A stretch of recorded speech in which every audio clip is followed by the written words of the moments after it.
Baik, terima kasih. Saya mulakan. Saya akan mulai. Ya, mohon nanti di mute semuanya dulu ya. Nanti setelah itu baru nanti kita bisa diskusi banyak ya. Oke, izin saya bisukan semua dulu. Oke, baik. Bismillahirrahmanirrahim. Assalamualaikum warahmatullahi wabarakatuh. Warahmatullahi wabarakatuh. Alhamdulillahirabbil alamin wassalatu wassalamu ala asrafil anbiya'i wal mursalin habibana wa nabiyana wa sayyidana wa maulana Muhammadin sallallahu alaihi wasallam wa ala alihi wa ashabihi wa man tabi'ahum bi ihsanin ila yaumiddin wa ba'd. Qala Allah ta'ala fi kitabihil karim a'udzu billahi minasyaitonir rajim. Bismillahirrahmanirrahim. Iqra bismi rabbikal ladzi khalaq khalaqal insana min 'alaq iqra wa rabbukal akram alladzi 'allama bil qalam 'allamal insana ma lam ya'lam. Wa qala Allahu azza wa jalla aidan wa 'allama adamal asma'a kullaha thumma 'aradahum 'alal malaikati faqala anbi'uni faqala ambi'uni bi asma'i haula'i in kuntum sadiqin. Wa qala Rasulullah sallallahu alaihi wasallam talabul ilmi faridatun ala kulli muslim wa fi riwayatin muslimatin.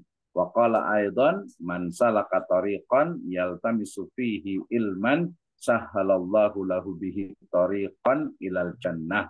Amma ba'd fa inna asdaqal hadits kitabullah wa khairal huda huda nabiyyu sallallahu alaihi wasallam.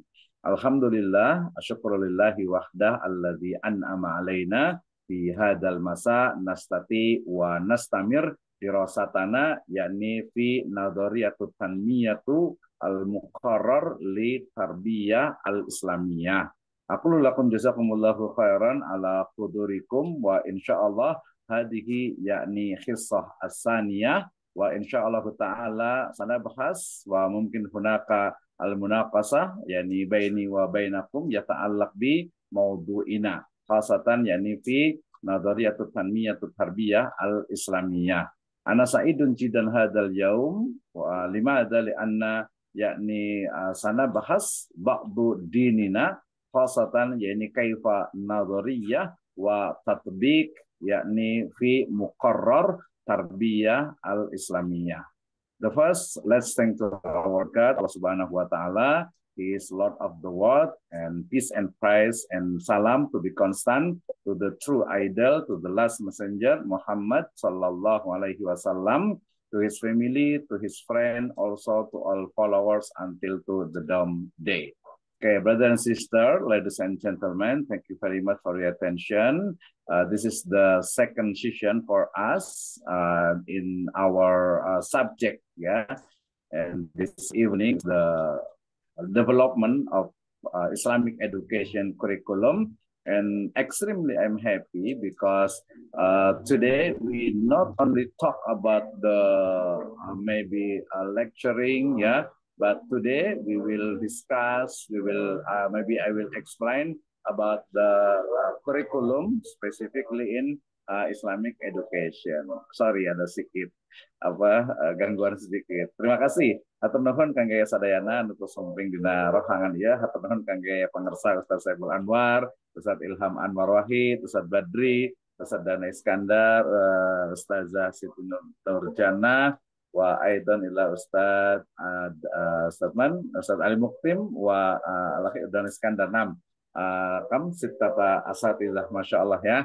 Terima kasih untuk semuanya, seluruh mahasiswa di program studi Magister Pendidikan Agama Islam Sekolah Tinggi Agama Islam Sirojul Falah Bogor ya.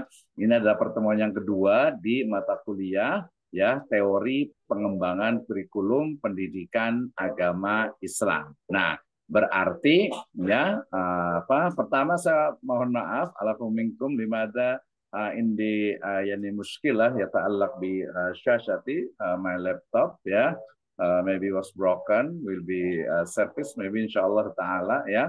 Pertama mohon maaf karena mungkin saya menggunakan handphone ya. karena tadi laptop saya tadi pas ada acara pembukaan KKM, kemudian di on terus ya sampai hampir 3 jam tadi itu mungkin baterainya habis. Kemudian pas bawa pulang juga ditutup langsung hujan, akhirnya nggak bisa booting nih ya.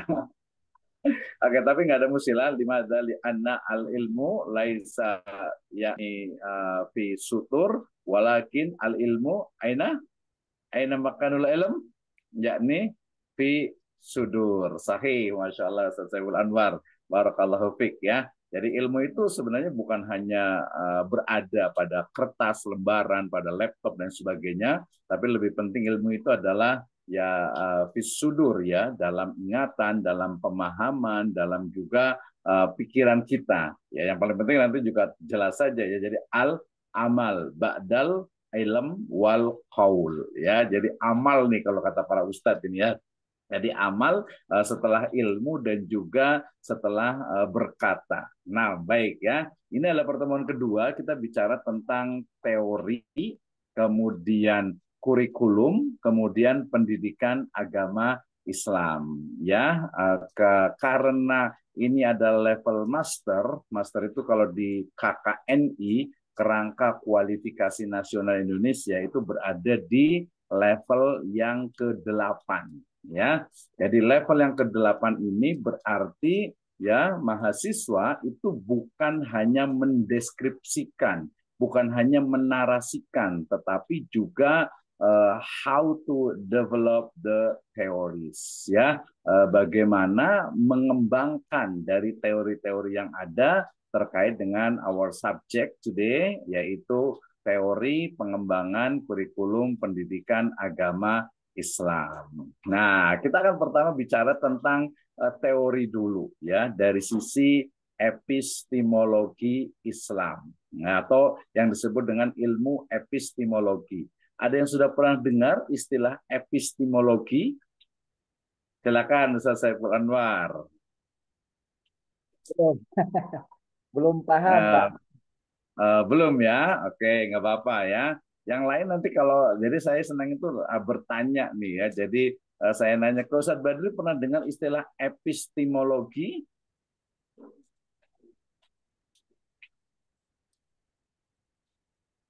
Itu Iya, silakan. sama dengan teori ya. Iya, betul, mirip ya. Mirip Oke, dengan iya. teori. Jadi teori itu sesuatu yang memang di sesuatu yang memang dibicarakan sepertinya, tapi tidak bisa dibuktikan secara fakta. Gitu. Itu baru teori namanya kan itu. Masya Allah, luar Nah, biasa. gitu. Jadi Mungkin masih itu dulu ya. masih abstrak gitu ya, masih Iya, abstrak iya, ya, masih benar. angan-angan. Jadi belum Oke, faktanya belum bisa iya, bisa tidak gitu. iya, oke, baik. Satu lagi nih, Ustadz Ilham Anwar nih, coba pernah dengar istilah epistemologi? Belum, Pak. Belum ya, oke. Ya, Jadi belum. epistemologi ya, nanti kita akan nyambung dengan teori ya. Epistemologi itu berasal dari bahasa Yunani, ada epistem ya, episteme lah gitu ya, epistem dan logos. Nah, kalau logos tahu ya, logos itu artinya apa? Logos itu dia masuk ke dalam istilah antropologi, sosiologi, biologi, ya. Logos, logi, logos. Logos itu artinya ilmu, ya. Kemudian epistem itu artinya ilmu juga. Jadi ilmu tentang ilmu. Maksudnya adalah teori tentang ilmu pengetahuan, ya. Jadi epistemologi itu adalah disiplin ilmu yang mengkaji, yang mempelajari tentang ya sumber ilmu pengetahuan, kemudian cara memperoleh ilmu pengetahuan, kemudian yang ketiga adalah ukuran kebenaran dari sebuah ilmu pengetahuan. Ya. Nah, itu namanya epistemologi. Jadi kalau lebih simpelnya adalah teori tentang ilmu pengetahuan. Ya, teori tentang ilmu pengetahuan. Walaupun kita udah ngomongin teori juga nih, ya, dalam teori ilmu pengetahuan nanti ada beberapa level, minimal itu ada 3 level. Ya, level yang paling rendah itu adalah kalau in English itu adalah knowledge. Ya, so we know different between knowledge and science. Nah, ana asal ila Ustadz Man ya, Ustadz Ali Muktim. Ma huwal farq bainal ma'rifah wal ilm. Ah, jadi tadi bicara tentang epistemologi itu salah satu dibahas itu tentang perbedaan antara pengetahuan dengan ilmu. Nah, sebelum kita ke teori, siapa nih yang mau saya tanya dulu nih? Ustadz Dana, Skandar, atau Bu Teh Siti Nurjana? Boleh jawab, ya? Atau Ustadz Ali Muktim boleh jawab juga. Apa nih beda antara pengetahuan dengan ilmu? Nah, di Indonesia menjadi ilmu pengetahuan. Ya, Ustaz Saiful Ahmad boleh jawab juga boleh lah ya. Kalau yang lain mungkin masih belum ini ya. Saya rasa bedanya apa sih antara pengetahuan dengan ilmu? What difference between knowledge and science? Please answer. Kalau pengetahuan lebih ke teori-teori, Pak, mungkin ya di situ. Kalau ilmu pengetahuan lebih ke penemuan gitu, penemuan dari ilmu itu sendiri gitu, asal usul Hmm. bagaimana gitu. Jadi mengetahui asal Oke. usul dari ilmu pengetahuan ilmu tersebut gitu. Kalau pengetahuan Berarti kan hanya bedanya di mana nih bedanya? Bedanya di mana antara ya, ilmu dengan pengetahuan? kalau ilmu ilmu itu lebih ke bacaan, Pak. Kalau ilmu itu lebih ke baca-bacaan, Hmm. referensi. Kalau Pengetahuan? ilmu pengetahuan lebih ke hasil penelitian, tindakan gitu. Hmm. Oke, tindakannya. Mungkin itu, Nah, Pak. ya karena memang agak sedikit rancu. Kenapa? Karena di dalam bahasa Indonesia itu tadi menggunakan istilah ilmu pengetahuan. Ya, padahal kalau di bahasa Inggris misalnya tadi ada knowledge ya, knowledge tulisannya, knowledge dan science ya, science ya. Jadi beda tuh antara knowledge dengan science ya. Oh, mungkin fi lughatil Arabiyyah atau mungkin dalam bahasa Arab itu namanya ma'rifah ya, jamaknya adalah ma'arif ya, dengan al ilmu. Nanti definisi Ya, ilmu itu berbeda. Nah, tadi kalau untuk membedakan antara pengetahuan dengan ilmu berarti yang lebih tinggi mana, antara ilmu atau pengetahuan? pengetahuan, Pak. Kenapa? Tadi dulu. Nggak apa-apa. Justru namanya juga kita belajar, kita kan diskusi. Nanti yang lain juga boleh nih, ada Ustaz Jamaluddin juga nih. Ah, ah. Ilmu, Pak, ilmu, Pak. Karena Ilmu kan ya. Hmm. didapatkan dari hasil kita melakukan suatu observasi atau penelitian, sedangkan pengetahuan itu didapat dari eh, referensi-referensi atau bacaan-bacaan, mungkin itu, Pak. Oke, ya terima kasih ya. Ustaz Saiful Amar sudah lumayan lah, 85 lah saya kasih nilai ya. Ada Ustaz Jamaluddin nih yang kita biar diskusinya biar menyenangkan nih ya. Jadi tadi pertanyaannya adalah perbedaan antara pengetahuan dengan ilmu ya. Sebelum saya simpulkan nih, silakan Ustaz Jamaluddin, apa bedanya nih pengetahuan dengan ilmu? Nah, kalau umpamanya nanti ya silakan. Nah, nanti Afwan kita Ustaz, boleh bandingkan ya. Afwan Oke. Ustaz, saya Nah, mah baru gabung. ya nggak Eh, apa-apa. Ya, sesuai pengetahuan saja ya. Ya, apa Apa bedanya yang nih antara ilmu dengan pengetahuan? seperti kalau tugas dokter. kalau pengetahuan itu yang kita ambil dari mana saja, seperti dari bacaan, seperti dari Hmm. tulisan, jurnal-jurnal dan lain sebagainya gitu. Hmm. Sedangkan kalau ilmu pengetahuan itu yang diperoleh dari eh, apa cara-cara yang ilmiah gitu, seperti melalui metode ilmiah dan lain-lain sebagainya. Seperti itu yang Jamal pahami, dokter. Terima kasih. Oke, terima kasih Ustaz Jamaluddin. Ya, betul sekali ya. Tadi Ustaz Saiful Anwar juga betul. Jadi pertama, sebelum kita bahas tentang teori, kita belajar dulu membedakan antara pengetahuan dengan ilmu ya. Pengetahuan itu adalah informasi ya dalam bentuk data. Data itu jamaknya, pluralnya itu adalah datum ya. Datum itu singularnya ya mufrodnya, sementara untuk data itu adalah tadi pluralnya atau jamaknya. Jadi pengetahuan adalah informasi berupa data yang dicerna oleh panca indera yang kebenarannya itu belum tentu benar ya, belum tentu bisa dipertanggungjawabkan sebelum adanya uji kebenaran ya. Tadi bisa dengan menggunakan metode penelitian. Sedangkan ilmu ya, ilmu itu adalah pengetahuan yang sudah teruji ya secara ilmiah. Nah, nanti dalam perkembangannya saya menyebutnya itu 3. Ya, jadi ilmu adalah pengetahuan yang telah terbukti secara ilmiah, kemudian alamiah, dan ilahiyah.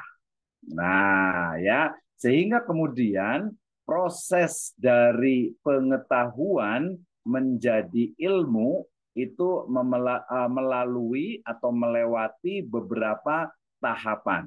Ya, jadi tadi pengetahuan itu adalah informasi yang diperoleh panca indera, ya, oleh mata kita, oleh telinga kita, ya, oleh indera peraba kita, indera penciuman kita. Nah, itu adalah pengetahuan.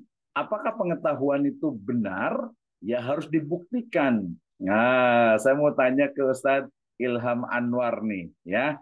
Mau tanya nggak nih, ya? Kalau saya ngajar tuh sering saya tanya nih, tapi jangan sampai, aduh, ditanya-tanya nanti nggak masuk lagi nih, jadi nggak bisa jawab nih, nggak apa-apa. Kalau jawabannya salah atau mungkin kurang tepat atau mungkin kurang sesuai, nggak apa-apa. Namanya juga kita belajar gitu ya. Kalau sudah belajar sudah bisa ya, ya sudah, tinggal kita diskusi ke level yang lebih tinggi ya. Oke, sebelum tadi bicara tentang tadi saya mau tanya, atau nanti boleh buka kamera, bukan kameranya, mic-nya ya, kalau yang mau jawab gitu boleh langsung saja ya. Jadi gini, tadi ilmu adalah pengetahuan yang sudah terbukti secara ilmiah, alamiah, dan ilahiyah. Nanti kita akan bicara tentang 3 karakter dari ilmiah, alamiah, dan ilahiyah ini. Ya. Nah, ketika pengetahuan itu kemudian dibuktikan, ya, dibuktikan kesahihannya, ya, kevalidannya atau validitasnya atau kebenarannya, itu dia menjadi satu istilah namanya itu aksioma atau preposisi. Ya, jadi aksioma atau preposisi. Ya, mungkin nanti bahasa kalau di kuantita itu namanya hipotesis gitu ya. Nah, oke, jadi pengetahuan yang kemudian dari pengetahuan itu dia naik satu level menjadi aksioma atau preposisi. Nah, preposisi ini kemudian dibuktikan lagi ya menjadi sebuah teori. Teori tempatnya di sini nih, teori ya levelnya itu. Nah, ketika teori itu terus diuji dan terbukti benar gitu ya, maka itulah mencapai atau pada level ilmu. Jadi minimal ada 3 lah kita ini kan ya, 4. Yang pertama adalah level paling rendah itu adalah pengetahuan ya berupa informasi. Level yang di atasnya itu adalah aksioma atau preposisi ya, kemudian level yang di atasnya itu adalah teori ya, dan level yang terakhir yang tertinggi itu adalah ilmu atau sains. Oke, sebelum dilanjut tadi ada yang angkat tangan nih. Benar-benar bukan angkat tangan nyerah nih ya. Angkat tangan, ada yang mau nanya silahkan. Tadi angkat tangan atau tepuk tangan itu ya. Oke ya. Mas Jamaluddin kayaknya nih mau nanya atau mau menjawab silahkan. Jadi kita lebih menarik nih sore-sore sambil ngopi, sambil bari ayah kesukaan ayah tahu goreng naon lah gitu. Silakan Mas Jamaluddin. Amin, amin. Mudah-mudahan ada ya. Aha. Eh, Mungkin Jamal ingin bertanya, dokter ya, dari Mhm. kata seperti tadi ilmu pengetahuan, terus ada ilmiah gitu ya, terus ada ini Mhm. itu kan dari suku kata yang sama ya, misalkan ilmu ya dari alima juga ya pengetahuan ya ilmu juga gitu. Terus ada alamiah ilmiah juga ilmiah ya ilmu juga ininya dasar katanya gitu. Mungkin ada gak yang misalkan dijelaskan kenapa ilmu jadi ilmiah gitu katanya. Terus atau ada ilmu doang gitu atau ada lainnya gitu. Mungkin kenapa kalau ilmiah itu lebih apa gitu gitu ininya gitu penjelasannya padahal kata suku katanya dari alima-alima juga gitu.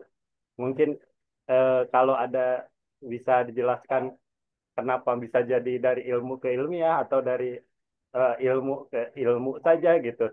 Padahal satu suku kata yang sama gitu, dokter. Mungkin itu yang ingin Jamal tanyakan. Terima kasih, Pak Dokter.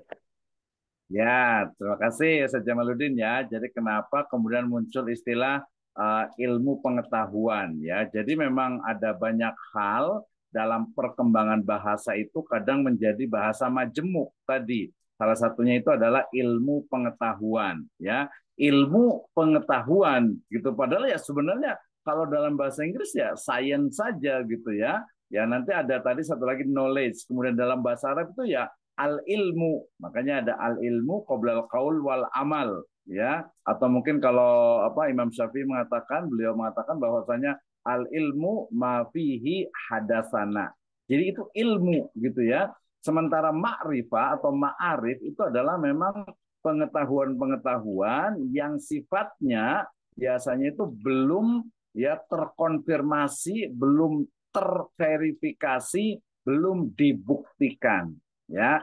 Nah, tadi ada istilah ilmiah ya. Ada istilah ilmiah ini juga perlu dijelaskan kembali. Kenapa? Karena yang namanya ilmiah ini kadang multi tafsir, multi pemahaman. Misalnya ada kajian ilmiah, ada artikel ilmiah, ya. Kemudian juga ada misalnya itu buku ilmiah gitu ya, ada diskusi ilmiah. Definisi ilmiah itu apa? Nah, kalau ilmiah secara bahasa dalam bahasa Indonesia itu adalah ya jelas dia adalah dari bahasa Arab. Namanya itu ilmiah berarti sesuatu yang disandarkan, yang dinisbatkan ya yang berdasar kepada ilmu. Nah, muncul pertanyaan lagi, ilmu itu apa? Ya, atau mungkin nanti masuk yang ketiga, nanti saya akan bahas sebenarnya standar keilmuan itu, standar benarnya ilmu itu bagaimana. Gitu ya. Nah, sehingga kemudian ya karena di Indonesia ini sudah menjadi kata baku ilmu pengetahuan, sehingga sebenarnya yang dimaksud dengan ilmu pengetahuan itu adalah ilmu. Sementara pengetahuan itu adalah ya informasi atau mungkin boleh mengatakan pemahaman yang belum tentu terbukti kebenarannya. Saya mau tanya ke siapa tuh ya? Ada Ibu Juliantika juga nih atau Ustaz Badri nih, saya mau tanya ya, nggak apa-apa ya, biar kita ngobrol nih. Ustaz Badri, kalau saya mau tanya, misalnya langit itu warnanya apa ya? Untuk berdasarkan pengetahuan gitu, Hmm? ilmunya, di sini kan baru teori ini gitu.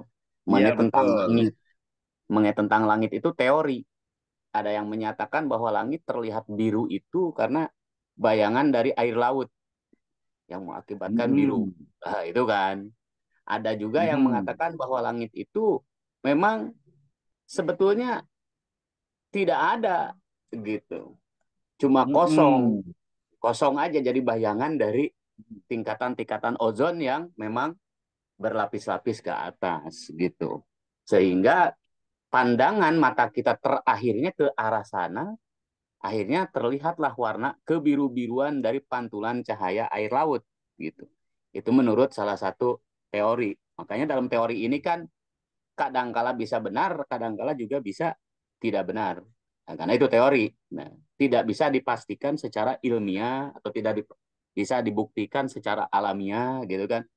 Walaupun kalau lihat dari salah satu pelajaran di IPA gitu ya, bahwa langit itu sepertinya seperti bebatuan, seperti halnya alam dunia ini, cuma yang terlihat oleh kita biru itu karena bayangan dari pantulan cahaya dunia yang ada di bawah ini, baik perkebunan atau dan lain sebagainya atau lautan gitu. Jadi biru akhirnya terlihatnya. Mungkin itu yang bisa disampaikan. Mudah-mudahan tidak Oke, puas dari tangannya. Biar yang lain bisa menambahkan. Terima kasih. iya betul. Ya betul, terima kasih Ustaz Badri ya. Tadi menarik nih. Jadi salah satu teori, sebenarnya tadi lebih tepatnya itu ya, kalau kebenaran kemudian dia sudah terbukti secara ilmiah, secara terverifikasi itu namanya teori. Ya, jadi semua teori ya mestinya dia itu sudah benar, kecuali nanti ada teori yang baru. Sementara yang belum benar itu adalah pengetahuan, kemudian tadi preposisi, kemudian aksioma atau hipotesis. Nah, gitu ya. Jadi levelnya paling bawah itu pengetahuan, yang di atasnya ada 3 istilah, aksioma, preposisi, dan hipotesis. Tadi kalau dia belum benar, dia belum sampai ke teori. Ya, belum sampai ke teori. Bahasa umumnya mereka menyebutnya dengan istilah konsep. Nah, konsep ya. Jadi konsep belum sampai ke teori. Kenapa? Karena teori itu adalah pengetahuan yang sudah terbukti kebenarannya. Tadi misalnya, ternyata langit itu warnanya bukan biru, ya. Walaupun terlihat oleh mata kita itu biru, ya, maka kemudian muncul aksioma, ya, hipotesis baru bahwasanya warna langit biru itu karena air laut biru, gitu kan ya. Tapi pertanyaannya lagi, apakah air laut itu biru? Ya, kenapa ada samudra biru, laut biru gitu ya? Padahal langit laut itu juga sama, laut itu dari kejauhan itu warnanya biru. Tapi kalau kita dekati lautan itu, kemudian airnya kita ambil, tidak ada tuh warna birunya. Yang ada adalah bening. Sehingga kemudian ya ketika ditanya tentang teori langit atau lautan itu biru, itu sebenarnya lebih kepada memang sifatnya itu adalah nanti kaitannya dengan apa, teori-teori fisika yang bisa menjawab ya. Salah satunya adalah teori fisika itu adalah keterbatasan dari panca indera, khususnya mata manusia, ya, indera penglihatan manusia, sehingga ketika dia melihat jauh gitu ya, itu dia kemudian akan memunculkan warna biru. Nah, itu satu teori yang dilakukan oleh beberapa, istilahnya itu beberapa fisikawan lah ya gitu ya. Nah, seperti itu. Oke, balik lagi ke tadi ya. Balik lagi ke tadi, berarti ya kan tadi kita bicara tentang teori ya, berarti teori itu sebenarnya adalah pengetahuan yang sudah terbukti secara ilmiah. Tadi saya ingin bicara tentang ada 3 istilah ya. Yang pertama itu adalah ilmiah, yang kedua itu adalah alamiah, dan yang ketiga itu adalah ilahiyah. Ya, kenapa ini penting? Ya, karena kita perlu memahami tentang perkembangan dari ilmu pengetahuan. Kita mulai dari yang pertama dalam ruang lingkup atau dalam pembahasan epistemologi, yaitu sumber dari ilmu. Ya, karena orang Indonesia jadi sumber ilmu pengetahuan. Siapa yang mau ditanya nih, apa saja sih sumber dari ilmu pengetahuan? Kayaknya Ustaz Munawar nih, boleh nih. Sumber ilmu pengetahuan itu apa? Ya, atau seperti apa sumber ilmu pengetahuan? Silakan. Apa nih sumber ilmu pengetahuan? Saya baru masuk Pak Dokter. Mohon maaf Ya, saya baru masuk silakan. nih. Langsung sajalah kita ya.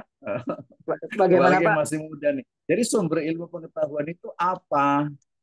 Oh, sumber ilmu pengetahuan berarti ketika Ya, silakan.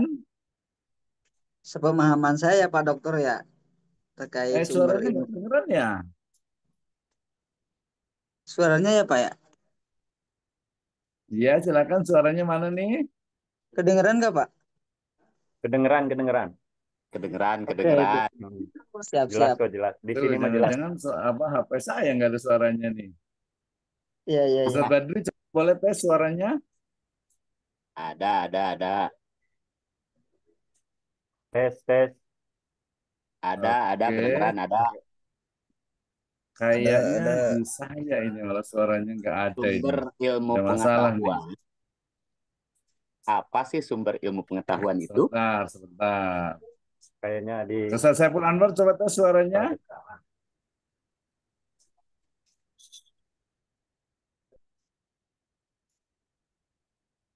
Oke, Pak. Tentang apa Pak nih? Ya, mana suaranya? Ilmu Nggak kedengeran pengetahuan. ya?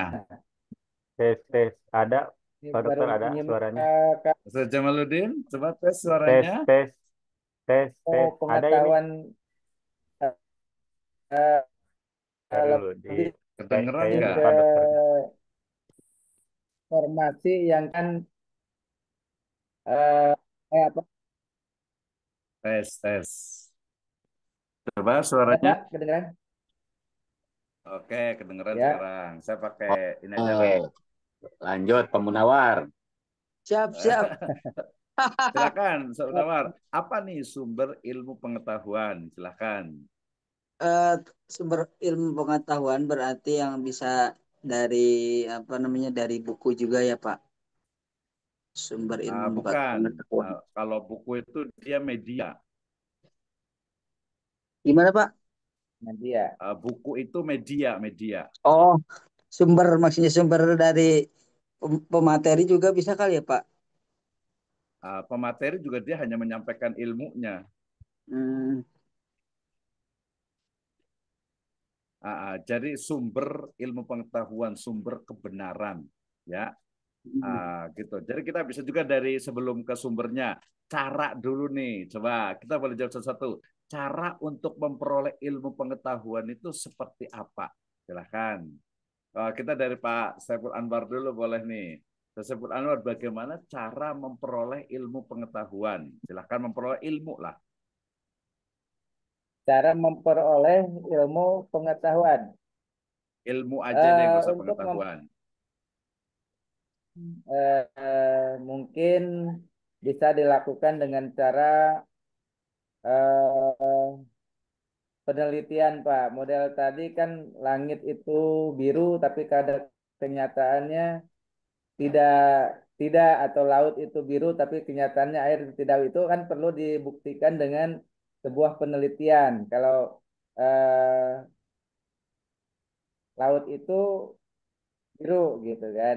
Nah, itu mungkin Nah, kalau disebut penelitiannya dengan pakai apa nih? ilmu pengetahuan Penelitiannya penelitiannya pakai ya. apa?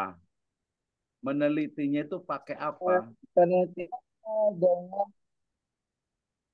mungkin dengan metode apa namanya pembiasan cahaya. Nah, dengan pembiasan cahaya yang Kalau kemudian pembiasan bisa cahaya itu dengan dia pembiasan teori. cahaya itu, Kalau pembiasan cahaya itu oh teori, ya bukan cara. teori. Gitu. Teori, teorinya. Jadi bagaimana cara memperoleh ilmu? Cara memperoleh ilmu itu bagaimana? Ah, caranya. Nanti kalau udah tahu caranya, baru Nah, tahu sumbernya. Caranya. oh, cara memperoleh ilmu ya dengan banyak membaca Pak, dengan membaca referensi-referensi para ilmuwan yang sudah melakukan observasi, mungkin itu caranya salah satunya. Ah, Oke, jadi sebenarnya kita itu anggap kita itu adalah ilmuwan gitu ya. Jadi jangan Oh anggap iya, sebagai orang awam gitu ya, tapi ilmuwan. Bagaimana cara ilmuwan mendapatkan kebenaran ilmu? Nah, tadi sudah disebutkan yang salah satunya itu adalah melalui observasi. Observasi dengan apa? Observasinya pakai apa? Apa ya? Cara metode Ke Ustaz ilmiah, Pak. Jamaluddin atau ke siapa nih? Silahkan. Ini deh, Ya. mau nambahin aja ya Pak Epo ya. Boleh, boleh. Kalau menurut pendapat saya, sumber ilmu itu adalah bersumber pada pikiran dan pola pikir seseorang, lalu diimplementasikan atau dilaksanakan menjadi suatu penelitian, menimbulkan jadi suatu ilmu nanti yang didapat. Kalau menurut pendapat saya seperti itu, Pak Dokter. Terima kasih. Oke, oke, luar biasa Pak Badri ini ya. Tapi ingat tadi pola pikir itu adalah style, gaya. Berarti bukan sumber. Kemudian pikiran itu dia juga adalah sesuatu yang sifatnya itu abstrak. Alat untuk mikir apa? Ah, ah. Nah, otak itu dia sama dengan otak itu adalah rasio atau logika. Logika itu ilmu, rasio ya, rasio sehingga muncul nanti adalah istilah Pasti. rasional. Oke, kita menemukan salah satu dari sumber ilmu pengetahuan itu adalah rasio. Caranya berarti dengan berpikir. Satu tuh, kita ke Ustaz Jamaluddin udah dapat satu tuh ya. Jadi ketika ditanya bagaimana cara untuk memperoleh kebenaran ilmu, maka dengan berpikir. Ya, berpikirnya dengan apa? Dengan ya tadi bahasa itu otak dengan rasio, betul. Ya, tapi apakah kebenaran ilmu hanya dengan pikiran? Tidak juga. Ada dua lagi. Silakan Ustaz Jamaluddin. Pertanyaannya gimana kalau Jadi bagaimana cara memperoleh ilmu pengetahuan dan sumbernya dari mana? Kita itu ilmuwan, jadi bukan belajar ya iyalah belajar. Kan? Tapi belajar itu kan dari orang yang belajar lagi, belajar lagi, belajar lagi. Mereka dapatnya dari mana? Hmm.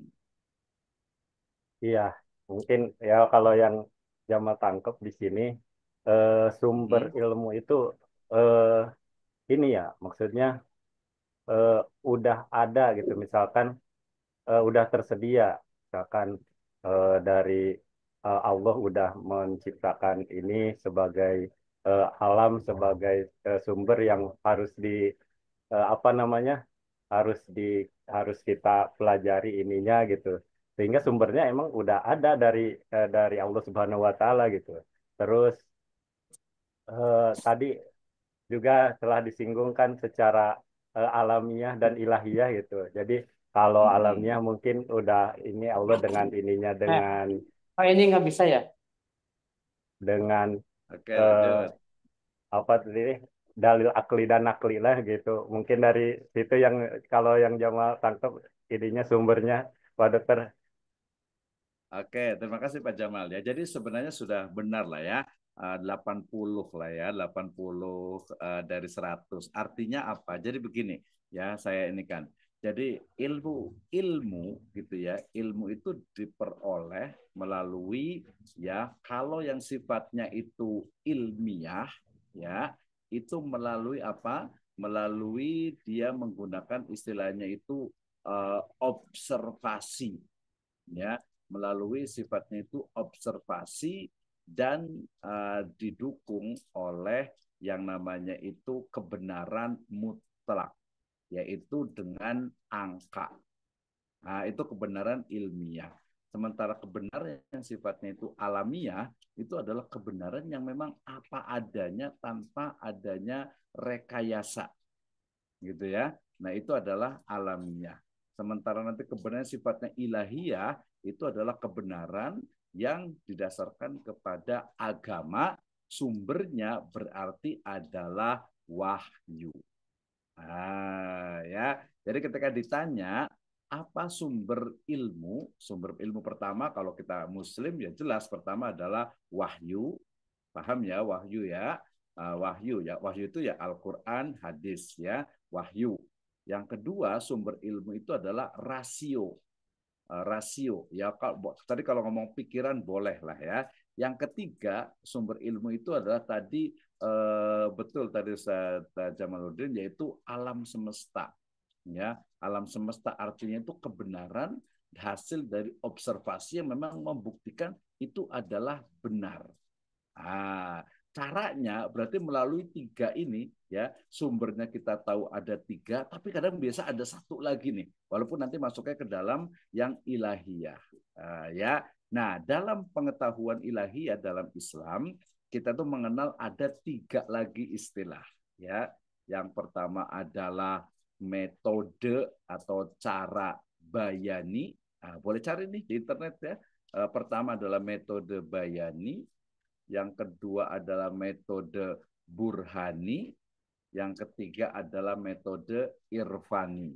Nanti ada yang keempat itu tajribi dan juga isyari. Ada yang udah pernah dengar tentang irfani, kemudian burhani, kemudian isyari, kemudian tajribi. Itu cara untuk memperoleh ilmu pengetahuan. Nah, sebelum ada yang bertanya, jadi kita dihadapkan kepada 2 peradaban besar. Yang pertama adalah peradaban Islam, ya, yang meyakini bahwasanya sumber kebenaran ilmu itu adalah wahyu. Di sisi lain ada peradaban Barat, ya, dan non-Islam yang mereka mengatakan kebenaran ilmu atau ilmu itu diperoleh hanya melalui, pertama itu adalah rasio, ya, akal gitu ya. Kemudian yang kedua itu adalah sifatnya itu observasi, ya, atau lebih tepatnya panca indera. Tapi ya karena kita Muslim, jelas kebenaran ilahiyah itu juga menjadi sebuah fakta. Al-haqqu min rabbika fala takunanna minal mumtarin. Nah, apakah kebenaran ini kemudian bisa saling berkaitan atau saling bertentangan? Ya, misalnya alladzi khalaqa sab'a samawatin tibaqa ma tara fi khalqir rahmani min tafawut farji'il basar hal tara min futur. Percaya nggak sebenarnya kebenaran dari sab'a samawat, ya, 7 langit, ya, 7 lapis langit, kemudian nanti ada wa mislahu 7 lapis bumi, itu seperti apa? Itu nanti kaitannya dengan kebenaran yang sifatnya itu ilahiyah adalah kebenaran yang didasarkan kepada wahyu, ya. Ada banyak sampai hari ini, ya, Barat atau di luar Islam itu mereka yang nggak bisa meyakini wahyu itu sebagai sebuah sumber kebenaran. Misalnya nih, kalau dalam ilmu kesehatan itu adalah habatus sauda, itu adalah ada likulli dawa, gitu ya. Habatus sauda itu adalah obat untuk segala penyakit. Nah, gimana nih istilahnya itu tadi apa? Cernaan panca indera atau observasi, ya, yang benar kira-kira memang seperti itu atau mungkin ada tafsirnya. Oke, sebelum dilanjut ada yang mau bertanya, dipersilahkan. Baik, Pak Dokter bertanya sebentar ya. Ya, silahkan. Terkait Isra Mi'raj, ya. Kan itu dalilnya dalil nakli, ya. Ya, betul. Itu dalil nakli, ya. Ya. Nah, kan kita kita menjelaskan nih pada murid misalkan peristiwa Isra Mi'raj. Kalau hanya dalil nakli saja, kan ada yang paham atau tidak, ya? Atau misalkan ada anak yang kritis. Nah, ini menjelaskannya supaya rasional seperti apa menurut Pak Dokter gitu, supaya anak itu paham lah. Oke, itu ya pertanyaannya ya. Jadi kan banyak juga nih pembahasan tentang rasionalisasi dari Isra Mi'raj, ya. Ya, firman Allah Subhanahu wa taala dalam surat Al-Isra, a'udzubillahi minasyaitonirrajim. Bismillahirrahmanirrahim. Subhanalladzi asra bi abdihi lailam minal masjidil haram ilal masjidil aqsa alladzi barakna haulahu linuriyahu min ayatina, akhir ayat. Berarti Pertanyaannya, apakah kebenaran dari Isra Mi'raj itu bisa diterima oleh rasio, ya, oleh akal manusia? Nah, di sini tentu saja ya kita harus membahas tentang tadi sumber ilmu atau sifat ilmu, ya, pengetahuan, ya, ilmu pengetahuan atau kebenaran, ya. Jadi sifat dari kebenaran ilmu, ya, ini dalam paradigma, dalam perspektifnya siapa nih, ya. Kalau ilmiah, ya, jadi kita jangan juga terjebak dengan kata-kata ilmiah. Kenapa? Karena kalau dalam teori tadi epistemologi, yang namanya ilmiah itu paradigmanya adalah positivisme. Positivisme itu adalah kebenaran yang selalu diukur dengan numbers, dengan angka, dengan jumlah, dengan apa? Ya angka lah gitu ya. Panas nih. Panas itu kalau mendidih berapa sih? 100 derajat misalnya. Gitu. Jadi 100 200 itu apa sifatnya itu pasti gitu. Jadi ilmiah itu pasti. Sementara alamiah itu adalah hasil dari observasi. Ya, ilahiyah sumbernya itu adalah din atau agama. Nah, pertanyaannya, apakah Isra Mi'raj itu rasional?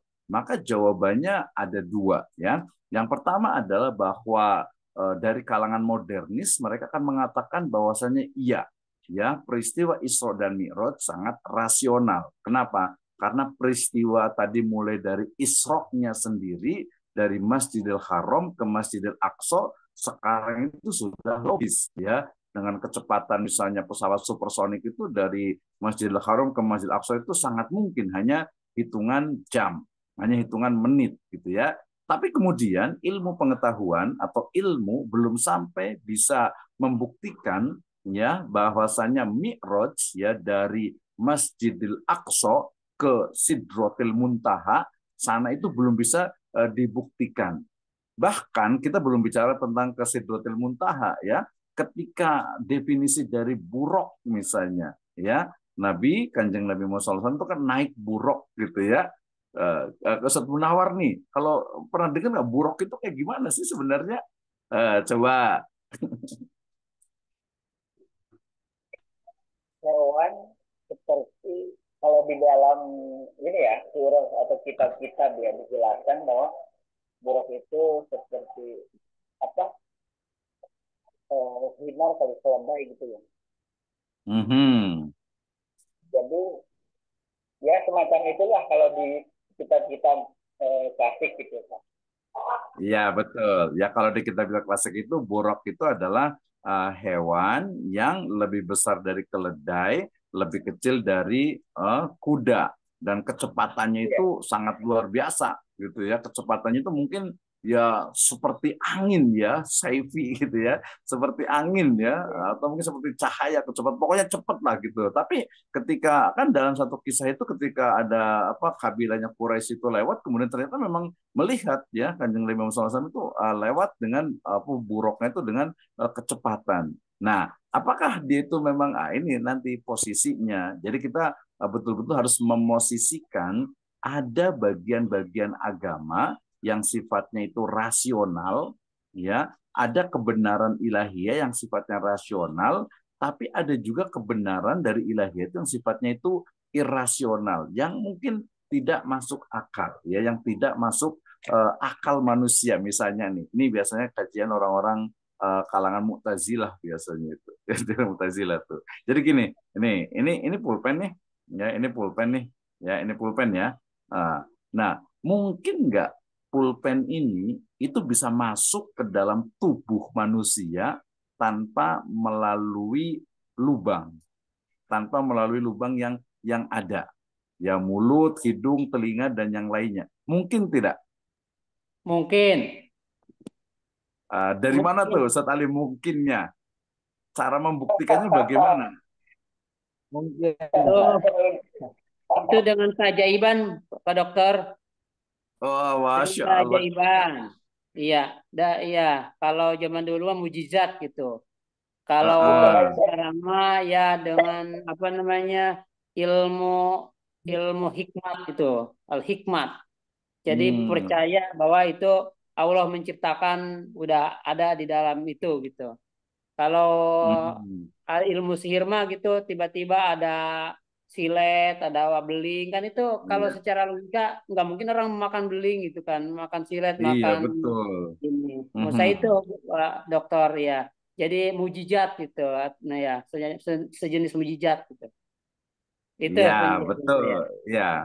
Oke. Jadi kalau dia mukjizat, mukjizat itu kan hanya khusus kepada para nabi.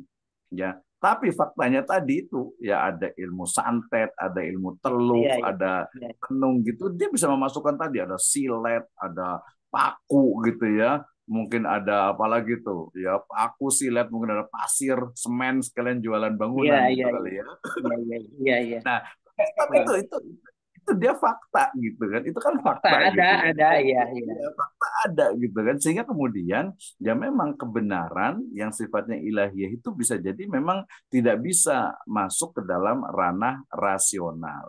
Iya, iya, Ah, iya. seperti itu ya. Jadi makanya tadi kita nyebutnya dalam teori epistemologi, dalam teori ilmu pengetahuan itu kebenaran itu ya ada tiga. Kebenaran yang sifatnya itu ilmiah. Ilmiah itu sebenarnya ingat tadi, ilmiah itu adalah kebenaran yang didasarkan kepada ya angka yang bersumber dari pencernaan panca indera. Kemudian kebenaran yang sifatnya tadi rasional itu adalah oleh apa? Logika atau oleh rasio. Sementara ada kebenaran yang kemudian didasarkan kepada wahyu atau agama. Nah, itulah kemudian nanti kita yang sebutnya dengan istilahnya itu apa? Sumbernya. Oh, berarti kita menemukan sumber itu ada tiga ya dalam Islam.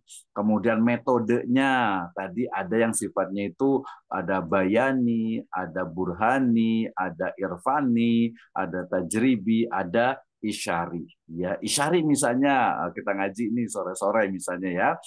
Ketika di zaman Kanjeng Nabi Muhammad SAW itu turun ayat An-Nasr ya a'udzubillahi minasyaitonir rajim bismillahirrahmanirrahim ya idza jaa nasrullahi wal fath. Saya mau tanya nih, isyarat dari surat An-Nasr itu apa sih sebenarnya? Ada yang pernah dengar? Silakan Ustaz. Siapa nih? Ustaz Munawar nih kayaknya nih. Silakan. Yang itu Mm-mm. lupa gantian. Isyaratnya apa tuh? Walaupun teks. Jadi kalau dalam bahasa ada sesuatu yang tersirat dari yang tersurat gitu ya. Idza jaa nasrullahi wal fath. Apa nih? Isyaratnya apa sih dari ayat ini? Ya, silakan yang lain Ustaz, ada Ustaz Ali, ada Ustaz Jamaluddin, Ustaz Badri, silakan Ustaz Dawar. Yang lain dulu Eh, Pak, tapi saya mendengarkan dulu nih. Oke, Baru juga Ya, boleh ya. nih ya. Jadi isyarat dari surat ini itu apa gitu? Ya, surat ini itu apa? Nah, itu nanti akwal atau perkataan dari siapa Ibnu Abbas ya, Abdullah bin Abbas ya, yang Allahumma faqihu fiddin wa 'allamahu ta'wil ay tafsir. Siapa nih yang mau jawab nih? Apa nih idza jaa nasrullahi wal fath? Silakan Ustaz Ali. Ya, nyalakan dulu, unmute dulu, di unmute dulu. Iya, baik, Sad. Jadi bahwa dari surat An-Nasr itu ya, bahwa Allah Hmm. memberikan pertolongan kepada Nabi besar Muhammad SAW itu, Ustaz. Salah satunya itu. Mhm. Hmm. Itu yang tersurat. Yang Itu yang tersurat ya. tersurat yang memang kelihatan. Idza jaa nasrullah ya. Maka ketika datang kepadamu, kepada engkau Kanjeng Nabi Muhammad SAW, nasrullah ya dan wal fath dan fath peristiwa Fathu Makkah, pembukaan. Itu yang tersurat, yang kita tanya itu adalah tersirat. Nah, nanti Tersiratnya boleh ya. tanya, ya, boleh tanya di ini nih di ChatGPT. Tadi kita belajar ChatGPT nih, ya. Iya. Coba tanya di ChatGPT semuanya ada tuh. Saya Jamaluddin, coba yang tersiratnya apa nih? Tersiratnya ya. Iya, yang tersirat yang bukan makna sebenarnya, bukan makna sebenarnya. Mm-mm. Misalnya sama-sama. Ya, silakan saya Jamaluddin. Kira yang lain. Ya, ya Hmm. apa dokter kalau salah ya mungkin Nggak apa-apa. yang Jama tangkap itu dari surat ini seperti perkataan sahabat yang salah satu sahabat lupa lagi namanya, yang ditanya bahwa apa makna dari surat ini ketika apa Allah sudah memberikan pertolongan dan kemenangan itu bahwa apa sudah sempurnalah apa agama ini gitu pada waktu itu. Jadi kalau sudah sempurna ya berarti mendekat udah dekat lah apa eh, nabi itu akan dijemput oleh Allah Subhanahu wa taala. Mungkin itu yang jangan tangkap dokter. Ya, Makasih. betul. Terima kasih Syekh Jamaluddin. Betul sekali. Itu dari perkataan dari Abdullah bin Abbas bahwasanya Idza ja'a nasrullahi wal fath itu adalah isyarat bahwa sudah dekatnya ajal Kanjeng Nabi Muhammad Shallallahu alaihi wasallam. Gitu ya. Jadi ya nggak tersurat tuh nggak ada, bahkan mungkin ini kok beda gitu ya. Nah itu ternyata ya banyak. Jadi itu namanya sifatnya itu isyari. Makanya ada miladuna ilma ya, apa miladuna ilmu dari sisi kami, tapi jadinya dari ilmu laduni jadinya gitu ya. Oke, baik, terima kasih. Nah, itu adalah tadi yang sifatnya itu isyari ya. Nanti ada tajribi, tadi ada tadi irfani, kemudian bayani. Bayani itu juga penting. Bayani itu adalah penjelasan dari wahyu ya. Kalau Quran berarti ya berarti nanti ada ulumul Quran, kemudian nanti kalau hadis berarti ada ulumul hadis, nanti ada fikih, ada usul fikih, ada maqasid dan lain sebagainya. Oke, nah itu berarti kita sudah bicara tentang ilmu ya atau epistemologi, artinya teori tentang ilmu pengetahuan di mana di dalamnya dibahas tentang sumber ilmu pengetahuan, kemudian cara memperoleh ilmu pengetahuan, kemudian yang ketiga tadi adalah standar atau ukuran kebenaran, ya, ukuran kebenaran dari sebuah ilmu.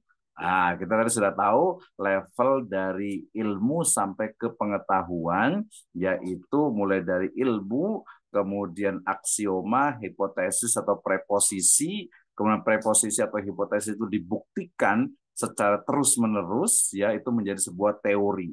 Teori itu dibuktikan secara terus-menerus, kemudian menjadi sebuah ilmu. Nah, sehingga kemudian ilmu adalah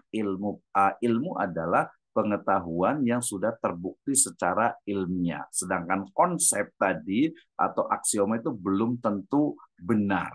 Ya, bagaimana cara? Nah, bagaimana teori? Tadi saya ulang lagi ya. Teori adalah pengetahuan yang sudah terbukti kebenarannya. Bagaimana cara membuktikan kebenaran dari pengetahuan itu? Nah, pertama dengan tadi panca indera. Kalau panca indera ranahnya itu adalah positivistik atau positivisme, nanti dengan metodenya kuantitatif. Masuk ke metode penelitian tuh ya ada kuantitatif. Ingat, kuantitatif itu dia selalunya menggunakan statistik, selalunya menggunakan angka. Jadi kebenaran itu yang bisa diukur oleh angka, gitu ya. Pedas misalnya, ya pedasnya cabai keriting itu ada ukurannya nggak sih? Oh ternyata ada, gitu ya. Kemudian juga sakitnya seseorang itu bisa ada standar ukurannya. Oh sakit itu begini, gitu ya. Jadi dia ada ukuran, itu adalah positivisme atau positivistik dengan kuantitatif. Sementara kalau tadi yang alamiah itu adalah kebenaran yang sifatnya itu apa ya subjektif, yang biasanya muncul dari konstruk sosial. Ya, misalnya nih, saya mau tanya ke Ustadz siapa nih ya, yang belum ditanya siapa ya? Saya belum ditanya siapa nih ya? Akhwatnya mau ditanya nggak nih? Ya, ada Bu Ahwatnya dulu, Julian. Ahwat. Pak Ustadz, Ahwat. Ya. Ibu Jawa. Mau ditanya nggak nih? Mungkin kalau ditanya suka malu-malu nih, karena ini bicara tentang Ibu kebenaran itu Nurjana sifatnya atau itu. Ibu Nurjana? Belum. Ustadz Nurjana mau ditanya nggak nih, gitu ya? Atau kalau nggak ke Ustadz Jamaluddin dulu lah nanti. Oh berdua nih, saya tanya ke Ustadz Jamaluddin sama ke Ustadz Saiful Anwar. Ustadz Jamaluddin sama Ustadz Saiful Anwar kenapa pakai peci warna hitam? Oh ada Ustadz Badrul juga pakai peci hitam juga nih. Saya juga pakai peci hitam juga nih. Coba jawabannya apa? Kenapa Ustadz? Yang pakai peci hitam ada Ustaz Badri, ada Ustaz Jamaluddin, ada Ustaz Saiful Anwar. Kenapa pakai peci hitam? Kalau saya kenapa pakai peci hitam? Ya karena memang ini sebuah apa ya? Bukan keharusan sebenarnya, ini adat saja Pak, budaya bangsa Indonesia pada saat itu eh, apa ya namanya? Ciri khas lah, ciri khas budaya Indonesia, bukan sebagai apa namanya? eh, apa namanya sebagai apa sih disebutnya? Ya intinya sebagai Muslim. ciri khas Indonesia gitu, budaya. Sebagai ciri khas gitu ya. Oke, ciri khas dan budaya Indonesia. Kalau saya Jamaluddin. So, Jamal kebetulan ini apa? Yang pertama ini tadi habis ngajar diniyah, jadinya lanjut ke sini, jadi masih pakai peci dan emang kebiasaan pakai peci itu ya warna hitam karena kalau selain warna hitam kelihatannya nggak pantas gitu karena udah biasa warna hitam gitu. Jadi eh, pakai pecinya Jamal di sini mungkin ya karena setelah ngajar diniyah jadi langsung ke sini tadi asar dulu langsung ke sini jadi masih pakai peci dan belum dilepas mungkin gitu. Itu mungkin yang Gitu Jamal. ya. Tapi kalau kalau kalau selain warna hitam nggak pantas gitu ya. Iya Nggak nggak pantas pantas gitu. karena nggak pantasnya itu tapi emang nggak belum ada orang yang bilang kalau pas pakai peci warna putih nggak ada yang bilang kamu nggak pantas nggak ada cuman kayak ketika ngaca kok kayak Bukan. gini gitu ya. Kayak kita nggak pantas menurut sendiri gitu waduh. Oke, terima kasih. Nah, itu sebenarnya tadi konstruk sosial yang muncul. Kalau Ustadz Badri gimana nih? Ada Kalau dasarnya nggak men- nih? kalau menurut saya, kenapa seorang laki-laki di Indonesia, terutamanya yang Muslim, gitu, Mhm. suka memakai kopiah peci hitam? Yang Mhm. pertama mungkin karena dia belum pergi haji, gitu kan alasannya. Dan yang Mhm. keduanya juga Mhm. sebagai simbol kehormatan ketika orang yang baru datang ke Indonesia pun, walaupun bukan Muslim, seperti pelatih timnas kemarin dipakein kopiah Iya, pakai peci hitam gitu, ya. peci Kamu hitam. ya, Itu benar. salah satu kehormatan atau Simbol. tanda penghormatan terhadap orang yang baru datang juga gitu ya. Termasuk juga kalau bagi saya sih pakai kopiah hitam ini sebetulnya dibilang suka nggak suka, cuma menandakan bahwa kita sebagai Muslim Simbol. dan Nah, apabila benar. diutamakannya kita mau ibadah gitu. Betul kata Pak Ustadz Jamal tadi bahwa kita ini pakai peci hitam itu memang tadi habis sholat aja gitu. Kalau sehari-hari kan kadang-kadang nggak pakai peci, kecuali mengajar di kelas gitu. Kalau di jalan nggak pakai peci, kita pakai helm. Nah, mungkin Iya. itu saja, mungkin jawaban saya hanya sebagai simbol saja, sebagai seorang Muslim, membedakan dengan yang bukan Muslim gitu kan. Itu yang pertama. Dan yang keduanya juga simbol keagungan mungkin ya, atau kehormatan, maka suka diberikan kepada orang tertentu yang sifatnya memiliki penghormatan atau penghargaan sehingga dipakaikan peci itu tersendiri. Mungkin itu saja yang bisa saya sampaikan. Terima kasih. Oke, terima kasih ya. Jadi dari tiga jawaban itu sebenarnya kita bisa merangkum ya menjadi sebuah kebenaran yang sifatnya itu subjektif dan alamiah yang dikonstruk atau dibangun dari budaya yang ada di masyarakat kita. Saya nggak mau lebih panjang tentang peci lah, tapi intinya itu adalah tadi banyak hal yang teridentifikasi, misalnya karena belum naik haji, makanya nggak mau pakai peci putih. Kemudian juga ini bentuk sebagai tadi budaya gitu, oke juga. Tapi itu kita close lah ya. Nanti ada beda pendapat. Sekarang begini, sekarang ganti. Ini kan rata-rata sudah menikah nih, ya. Ini kan rata-rata sudah menikah ya. Ini kaitannya dengan misalnya nih, saya tanya ke yang senior tuh kayaknya Ustaz Saiful Anwar nih, Ustaz Saiful Anwar nih kayaknya nih. Misalnya begini, ketika laki-laki dengan perempuan ya kemudian menikah, awalnya mereka itu tidak punya harta sama sekali, gitu kan ya. Nah, kemudian ketika menikah, kemudian suaminya bekerja, kemudian istrinya itu di rumah, ngurus rumah tangga, ngurus dari istilahnya itu anak-anaknya. Pertanyaannya, misalnya ini jawaban nggak salah, nggak benar gitu ya. Menurut Ustaz Saiful Anwar nih, misalnya ternyata ketika menikah belum punya apa-apa gitu ya, kemudian ketika sudah menikah beli rumah, beli kendaraan dan sebagainya. Pertanyaannya, rumah atau kendaraan itu apakah milik sendiri atau milik berdua atau mungkin bagi-bagi seperti apa nih Ustaz Saiful? Jujur biasa aja apa adanya gitu. Yang dirasakan sendiri nih. Eh, Begini Pak, pendapat saya nih, kalau masalah eh, kan kita awalnya menikah tidak punya apa-apa, kemudian kita punya rumah, punya dan lain dan sebagainya.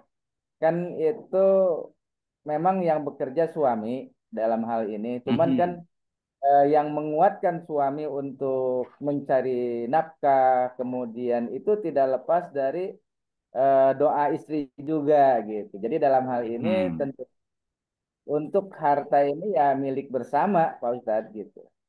Milik bersama karena memang perjuangan suami tanpa ada dukungan dari istri ya mungkin berkahnya akan berbeda gitu. Mungkin buat saya gitu.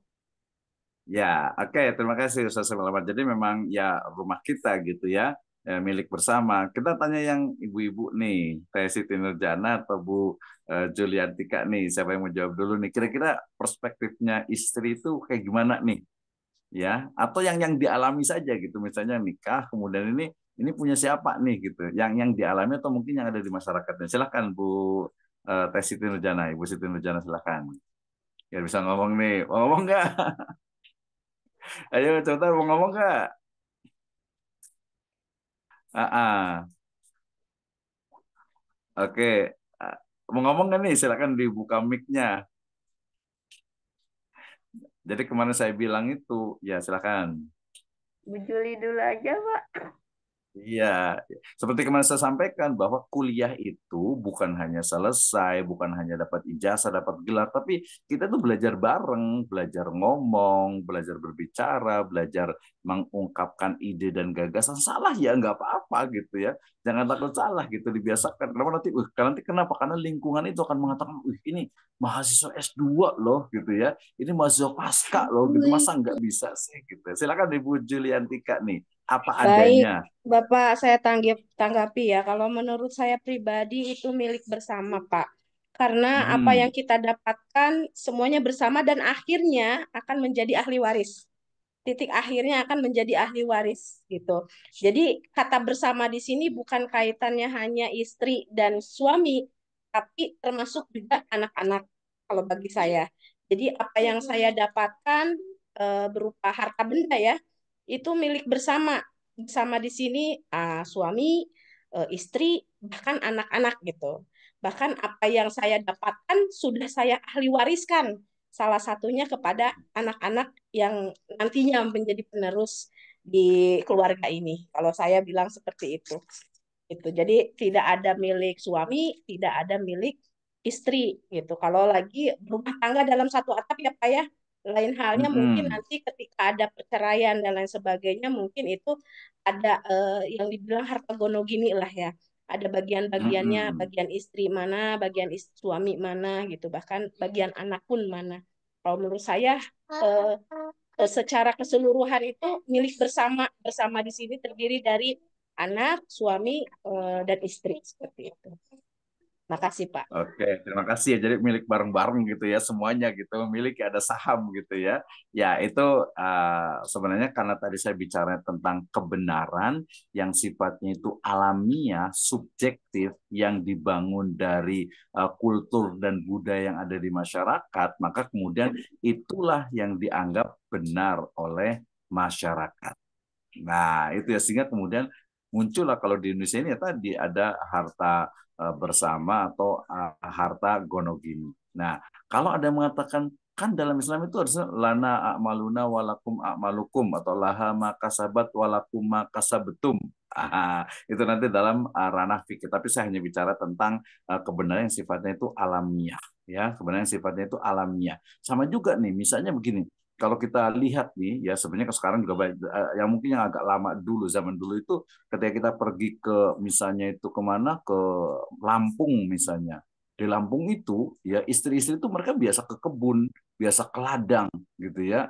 Kemudian ketika kita ke Banten ya, di Banten itu justru yang mengurus huma itu ya istri gitu ya. Kemudian kita jauh pergi ke Bali misalnya. Di Bali itu justru yang kerja itu ya perempuan gitu kan ya. Artinya kemudian apa muncul bagaimana fenomena yang memang antara satu budaya, antara satu makna, antara satu kultur itu berbeda dengan yang lainnya. Nah, sehingga kemudian tadi contoh dari harta gono gini itu adalah salah satu dari kebenaran yang sifatnya itu adalah alamiah. Ustadz Ali Mukti mau komentar nih, silahkan. Kalau ini Pak Ustadz, kalau untuk ini apa namanya tadi ya Pak Ustadz, eh, untuk warisan dari istri itu tidak bisa dimiliki oleh suami Ustadz, kalau menurut pengetahuan saya. Kalau misalkan tadinya, Mhm. misalkan ini istri punya tanah misalkan, terus Mhm. punya suami, nah ketika menikah, walaupun itu apa namanya udah berumah tangga, itu punya istri gitu Ustaz. Kecuali kalau Mhm. misalkan itu hartanya apa namanya dibangun bersama istri tuh. Jadi ada begini Ustaz, uang suami, uang istri juga, uang istri tapi uang istri bukan uang suami gitu. Gitu Ustaz. Ini aja Ustaz. Ya, betul. Betul sih, memang iya sih. Jadi agak-agak egois jadinya ya. Jadi Bagus, uang bagus, istri, tapi bagus. uang istri bukan uang suami gitu ya. Tadi ayatnya Iya. kan Ah, juga aja Pak Ali. matasabat kasabtum gitu. Nah, nanti di situ kita akan ada sedikit pergesekan antara kebenaran yang sifatnya alamiah di suatu budaya dengan kebenaran yang sifatnya itu tadi wahyu. Makanya nanti kita sebagai seorang akademisi harus mampu mendudukan ya, mampu mendudukan berarti mana nih yang mungkin bisa saling misalnya itu win-win solution ya. Misalnya begini, kalau di pengadilan agama itu kan jelas. Jadi kita kuliah syariah nih jadinya. Karena saya orang syariah sih ini aja ya. Karena kalau kita ngomongin teori ini. Jadi ketika menikah kemudian tadi misalnya tadi betul Pak Salim Muktim ya. Jadi kalau mamanya istri itu kerja, kemudian istri dapat uang, kemudian istri dapat beli apa-apa itu bukan punya suami gitu ya. Tapi kita suami yang kerja, kemudian apa itu ya milik istri gitu ya. Tadi kalau milik dengan anak sih sebenarnya bukan milik dengan anak sih, tetapi lebih tepatnya anak itu nanti ahli waris. Kalau secara tadi kebenaran ilahiyah dalam ilmu faraid itu kan ketika terjadi waris mewaris itu kan harus ada terpenuhi rukun dan syaratnya kan. Salah satunya berarti harus ya meninggal orang yang memang mewarisnya itu orang yang meninggalkan harta itu udah meninggal. Kalau belum meninggal ya bukan waris tapi itu adalah hibah. Jadi kita ketemu, jangan lebih jauh lagi, kita ketemu kepada teori yang sifatnya itu kebenarannya itu ilahiyah, ya ilahiyah apa di dalam wahyu Al-Qur'an ataupun hadis dengan kebenaran yang alamiah yang ada di masyarakat yang dianggap sebagai sesuatu yang benar ya yang memang itu dianggap ya sudah ya itu memang itu juga naluri juga ya naluri juga bisa jadi itu ada sebuah kebenaran juga belum lagi kalau hari ini yang paling perlu kita kembangkan itu adalah kebenaran yang selalu ya seringnya itu ditabrakkan antara kebenaran ilmu dalam agama dengan kebenaran ilmu sains ya sehingga sering sekali antara sains ilmu ya dengan agama biar beda walaupun nanti ada ilmu agama nanti bingung lagi gitu ya jadi antara sains dengan ilmu agama itu sering sekali ditabrakkan bahkan sampai hari ini misalnya saya selalu menyampaikan orang-orang ahli di bidang pendidikan, di bidang ilmu pendidikan, mereka mengatakan tidak ada yang namanya ilmu pendidikan agama Islam. Ya, tidak ada yang namanya ekonomi syariah, tidak ada yang namanya perbankan syariah. Ya udah ilmu saja. Nah, ini perlu kita waspadai. Munculnya dikotomi. Nah, dikotomi ilmu itu ya, ini ilmu agama, ini ilmu dunia. Nah, tadi karena sebagai besar ini adalah madrasah, mestinya madrasah itu memang mampu untuk istilahnya itu mengajarkan yang namanya itu integrasi. Ya, jadi ketika belajar misalnya Quran hadis ya. Jadi bukan hanya tadi sifatnya itu bayani menjelaskan dari Quran hadis itu isinya, tetapi juga dalam konteks tadi bisa menggunakan tajribi, ya tajribi itu eksperimen, bisa juga menggunakan misalnya tadi itu burhani, burhani itu lebih ke arah logik. Ya misalnya begini, ya kalau saya suka sekali tuh dengan kajian-kajian yang ada di dalam Al-Qur'an. Ya, misalnya nih, ya kayak saya rasa sudah hafal semuanya nih surat, ya kita baca sama-sama. Saya baca suratnya itu di dalam surat Al-Fajr, ya. A'udzubillahi minasyaitonirrajim. Bismillahirrahmanirrahim. Wal fajr walayalin asyr wasyaf'i wal watr wal laili idza yasr hal fi dzalika qasamul lidzi hijr alam taro kaifa fa'ala rabbuka bi'ad. Kemudian iromazatil imad. Nah, saya tanya ke Ustaz Ali Muktim nih. Apa artinya iromazatil imad? Boleh lihat di komputer, boleh di internet lah. Ya, justru kita bebaskan tadi dalam artian itu media untuk mendapatkan ilmu pengetahuan dari mana saya, termasuk tadi saya mengajarkan ChatGPT itu. Apa artinya? Ustaz Munawar juga boleh, semuanya boleh jawab. Apa arti dari iromazatil imad? Nah, coba silahkan. Iromazatil imad kan sudah hafal nih. Silahkan yang mau jawab siapa? Langsung saja. Alladzina taghaw fil bilad fa'aksaru fihal fasad. Nah, dan seterusnya tuh. Silakan yang mau jawab siapa nih? Ustaz Munawir mau jawab iromazatil imad? Iya.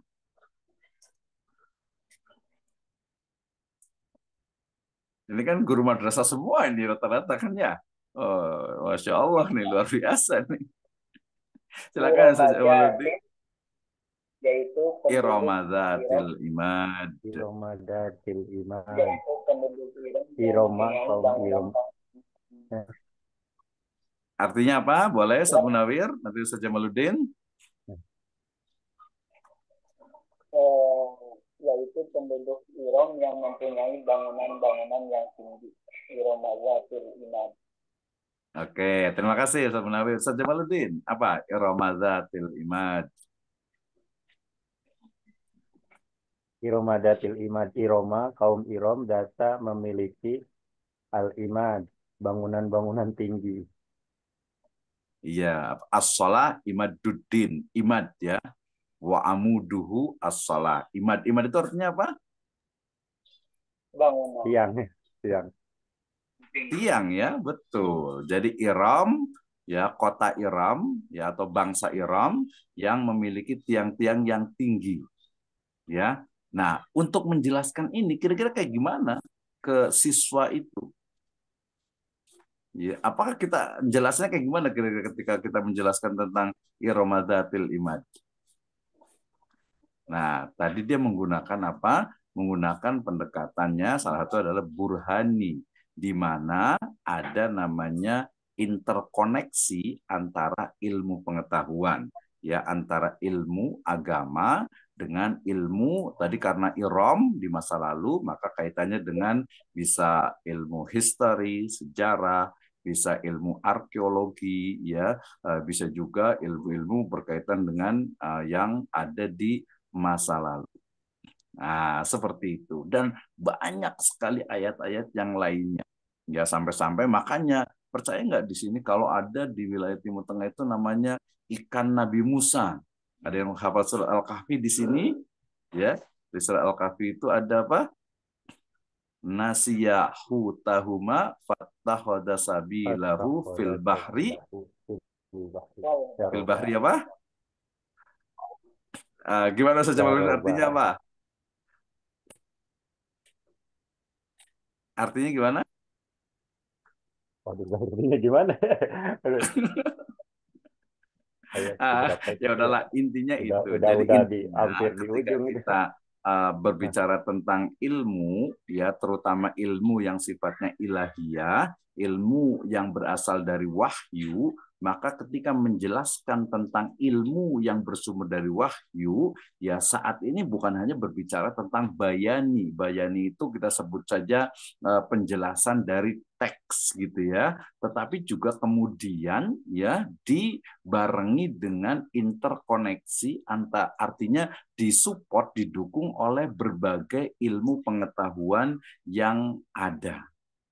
Oke ya, pertanyaan lainnya. Nabi Yusuf alaihi salam itu pakai bahasa apa ya? Bahasa Nabi Arab. Yusuf itu Bahasa Arab. bahasa Arab ya? Iya, Pak Dokter. Inilah Ada ubari'un ya. nafsi inna nafsa la amaratum bisu illa marrahima rabbi. Bahasa Arab itu munculnya kapan? Di mana bahasa Arab munculnya itu kapan? Di mana? Apalagi kalau kita bilang lebih jauh lagi, Nabi Adam bahasanya apa ya? Ya yang Nabi Adam tadi, Nabi Ibrahim aja lah, ya. Ustaz Saiful Anwar mau jawab nih kayaknya nih. Nabi Yusuf itu berasal dari Israel, Bani Israel, ya bahasanya ya Ibrani, Pak. Bahasanya Ibrani ya. Kan beliau berasal dari Ya, orang ya. Israel. Ini kebenarannya sudah hampir 95%, nanti dengan 5% boleh cari nanti dibuktikan gitu ya. Artinya apa? Terjadi transliterasi ketika siapa Nabi Yusuf alaihissalam mengatakan inilah ubari'u nafsi inna nafsa la amaratum bisu illa marrahima rabbi. Makanya nanti ada kata-kata dinil malik gitu ya. Jadi ada transliterasi yang kemudian nanti memunculkan tafsir atau interpretasi yang mungkin bisa jadi berbeda. Nah, ini tadi kebenaran yang bersumber atau yang sifatnya ilahiyah, yang sumbernya itu adalah wahyu. Tapi kemudian tidak hanya dengan menggunakan bayani, tapi juga menggunakan disiplin ilmu yang lainnya. Seperti itu ya. Jadi itu ketika berbicara tentang epistemologi, kenapa kita bicara tentang epistemologi? Karena bicara tentang teori, ya. Karena mata kuliah kita adalah teori dari pengembangan kurikulum pendidikan agama Islam. Nanti ada sih mata kuliah khusus tentang epistemologi. Oke, sebelum dilanjut ada pertanyaan. Tadi saya jadi sampai jam 5 ya. Saya kasih diskon lah sampai 5 sampai 10 menit lagi lah. Silakan ada yang mau bertanya terkait dengan sumber ilmu, kemudian cara memperoleh ilmu, kemudian standar ukuran kebenaran ilmu. Ya, silakan. Ya. Mau bertanya nih, Silakan.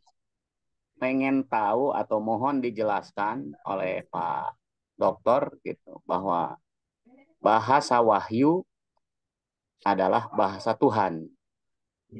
Bagaimana cara menerjemahkan bahasa wahyu atau mengartikan bahasa wahyu itu sendiri gitu, yang dibawakan oleh para nabi dan rasul pada waktu itu.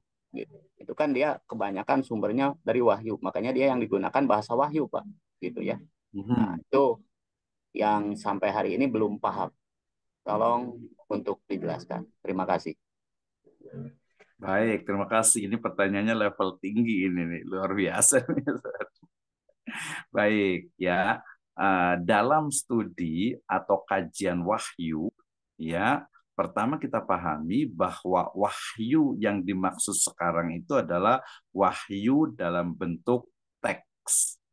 Baik itu teksnya ayat Al-Quran ataupun hadis.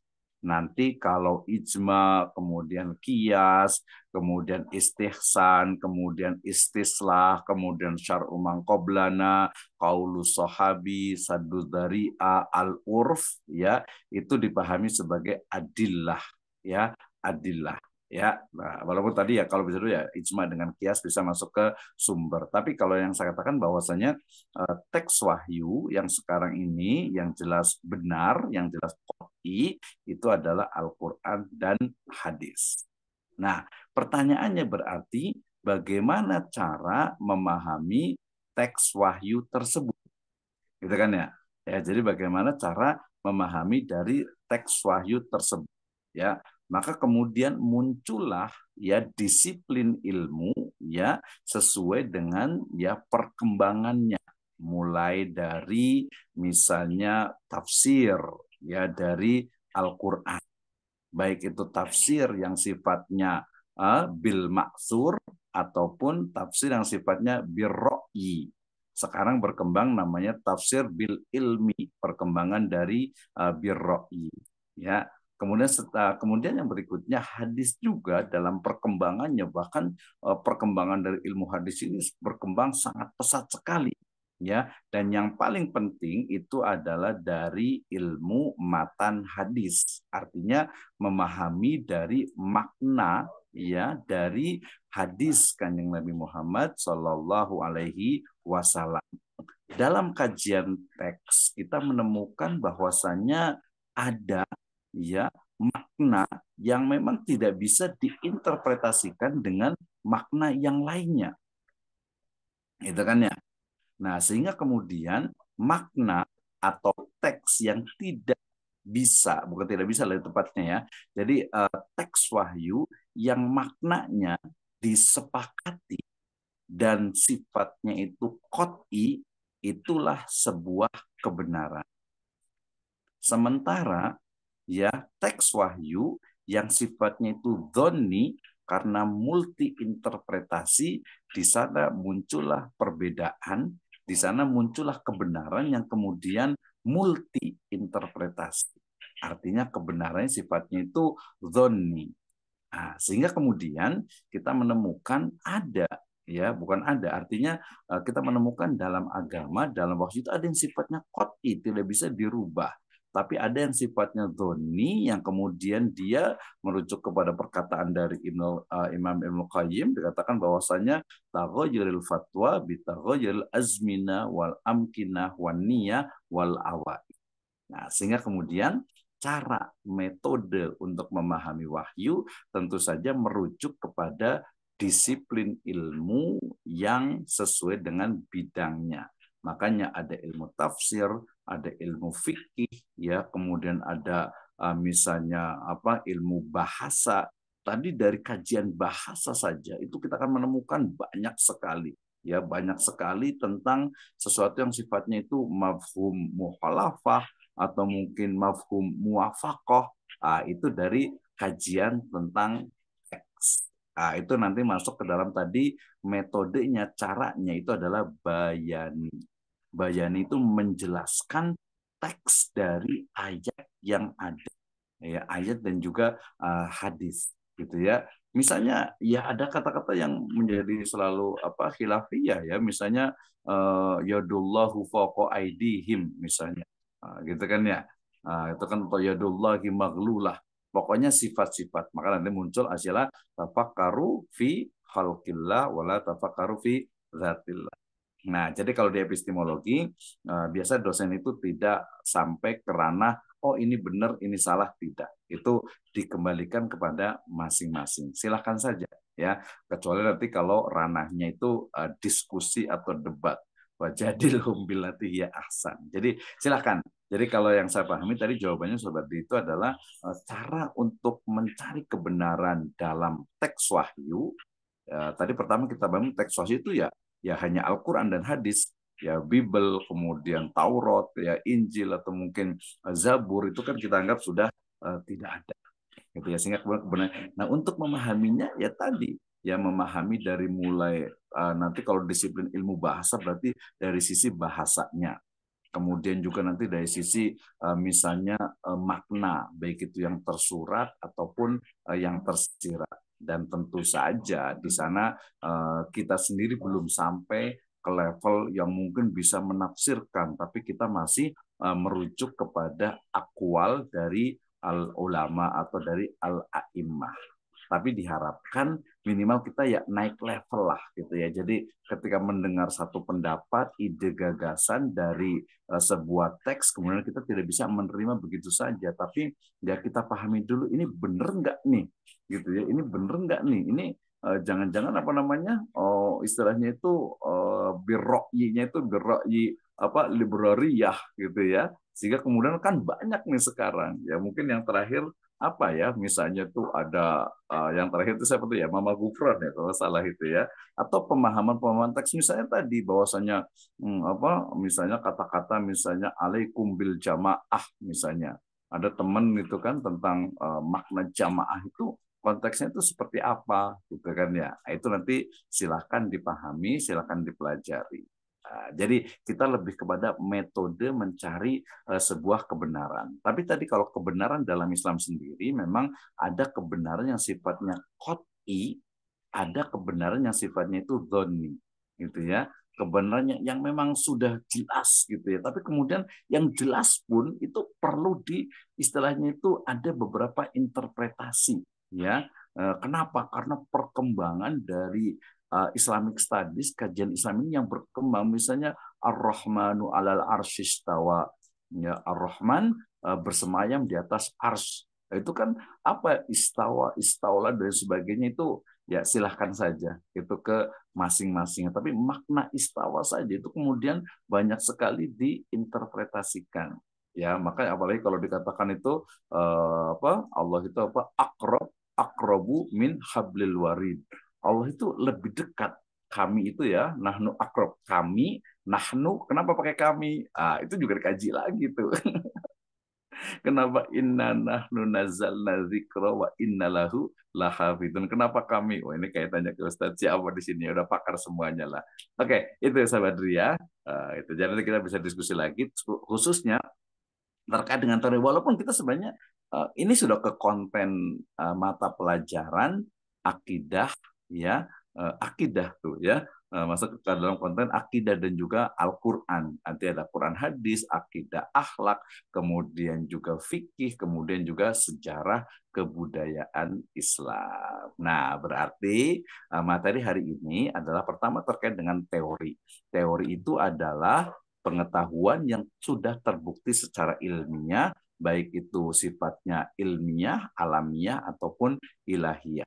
Yang kedua adalah pengembangan, ya kan teori pengembangan. Berarti bagaimana level di master ini, di S2 ini adalah bukan mendeskripsikan kurikulum adalah ini.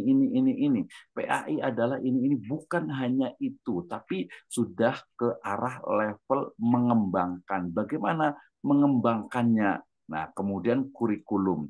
Kita juga perlu pahami kemarin itu asas-asas, prinsip-prinsip dari kurikulum. Sehingga kemudian kita punya pegangan nih dalam mengembangkan kurikulum. Ya ketika nanti ada kurikulum mungkin deep learning, kemarin kurikulum merdeka, KTSP, ya kemudian juga mungkin ada dulu tuh CBSA, ya Kurtilas dan sebagainya. Itu kita tidak bingung. Ya kita karena kita punya prinsip dalam mengembangkannya, dan kita juga sebagai umat Islam itu tidak apa ya bahasa Jawanya itu apa gumunan itu wow gitu ya, jadi seolah tuh udah keren banget nih kayaknya deep learning nih, padahal deep learning itu sudah dipraktekkan oleh Kanjeng Nabi Muhammad SAW, para sahabatnya, ulama dan lain sebagainya ya. Itu ya, jadi punya prinsipnya. Kemudian terakhir pendidikan agama Islam berarti bicara tentang pendidikan dalam ya agama Islam, mendidik siswa untuk memahami Islam secara benar, ya Islam yang wa ma arsalnaka illa rahmatan lil alamin. Nah, jadi kita itu kuliah itu ya bukan hanya apa presensi, kehadiran, bukan hanya menyelesaikan skripsi atau tugas, tidak, tapi kita belajar bersama. Ya belum lagi kalau saya suka sejarah nih ya. Kebetulan disertasi saya itu di mana ya? Di Baduy sama Kampung Naga sama Marunda. Jadi saya suka antropologi, suka sosiologi, suka sejarah gitu ya. Saya mengajar sejarah peradaban Islam di S1 itu dari tahun 2007. Jadi kayaknya ya alhamdulillah ya, tahadus bin nikmah kayaknya apalah untuk sejarah peradaban Islam. Makanya kalau ngajar itu saya mau nanya misalnya kalau itu saya nanya misalnya ada yang tahu kisah Alful Lailah wal Lailah 1001 malam? Siapa sih sebenarnya tokoh dari 1001 malam? Ada yang tahu? Ustaz Saiful Anwar tahu cerita kisah dari 1001 malam? Belum lagi nanti yang politikus, yang ahli politik ini harus baca buku namanya itu Kalilah Wadimnah. Nah, ya, itu dari bahasa India diterjemahkan ke bahasa Arab, kemudian diterjemahkan lagi ke bahasa Prancis, kemudian diterjemahkan lagi ke bahasa Indonesia. Yang suka politik, siasat gitu ya, kayaknya wajib baca tuh. Tulisannya judulnya itu Kalilah Wadimnah. Nah, itu ya. Kalau Alful Lailah Walailah itu adalah namanya itu cerita berbingkai. Nah, ada yang tahu cerita berbingkai gitu ya? Jadi kalau sejarah saya lebih suka karena banyak sekali hal-hal yang kemudian perlu kita cari kebenarannya. Nah, ya kita perlu cari kebenarannya. Ini benar nggak sih gitu ya? Apalagi tadi kan. Jadi kenapa? Karena salah satu dari mata pelajaran PAI adalah sejarah kebudayaan Islam. Ya, apalagi founding father kita mengatakan jas merah gitu ya. Jangan lupakan sejarah gitu ya, jas merah itu ya. Nah, artinya kita perlu belajar Quran hadis, kemudian akidah akhlak, kemudian fikih, kemudian sejarah kebudayaan Islam. Jadi ya nggak sia-sia lah, bismillah ya. Kita kuliah di Magister Sayyidul Falah ini kita belajar sama-sama sore. Ya memang ada sedikit yang dikorbankan, tapi insya Allah itu bermanfaat. Ya, oke. Terakhir, amin. Ustaz Nawar ada yang mau disampaikan? Bapak, jadi pendengar aja. Oke, baik ya. Tadi karena saya mau kasih diskon, kemudian nanti akan saya share untuk ini. Kebetulan tadi laptop saya masih agak error ya. Nanti kita akan share untuk masing-masing orang itu kita punya challenge ya. Challenge-nya itu nanti kita bisa bantu. Nanti boleh belajar di Gamma, pakai Gamma, dengan pakai ChatGPT, dengan pakai Typeset, dan juga pakai Perplexity. Nanti kalau mau belum paham, nanti boleh lihat di YouTube saya. Ya, klik aja di Dermis Nome di menulis di AI, nanti boleh lihat semuanya di situ. Ya, nggak usah subscribe juga nggak apa-apa, kita nggak ini kok nggak wajib nggak nyuruh subscribe gitu. Yang penting dengerin aja, lihat terus sambil lihat di ChatGPT juga boleh. Nggak apa-apa Pak Dokter. Pak Dokter, apa-apa. Suruh subscribe aja Pak Dokter, semua mahasiswa. Biar ya nanti lihat aja gitu ya. Oke. Pak Dokter. Maaf Pak Dokter, minggu depan kan libur. Pak Dokter, minggu depan libur. Belajar berlanjut Pak Dokter. Pembelajaran. Kalau saya fleksibel gitu ya, nanti kesepakatan saja. Ya, kali aja kan sebagian besar ya mungkin pengen istirahat, pengen libur ya nggak apa-apa. Ya, atau kita bisa ganti di hari lain juga boleh gitu ya. Nah, iya. Hari yang kosong biasanya hari apa nih yang kosong? Dokter. Dikembalikan ke semuanya. Ya. Gimana teman-teman? Mau libur atau gimana? Tapi nanti kita musyawarahkan lagi ya Pak Dokter ya. Iya. Silakanlah kita sepakati aja. Kita nggak terlalu ini kok. Kalau libur berarti nanti insya Allah nanti akan saya bagikan untuk masing-masing topik ya di grup. Nanti satu orang satu ya untuk UTS-nya. Kita ada UTS nih untuk latihan, ingat, tapi itu hanya learning experience ya, hanya melatih mengetahui atau mungkin ya pengalaman belajar, oh iya dulu pernah presentasi nih sama Pak Wisnu nih. Jadi ada learning experience-nya, jadi nggak cuma jiping aja ya, hanya dengerin gitu kan.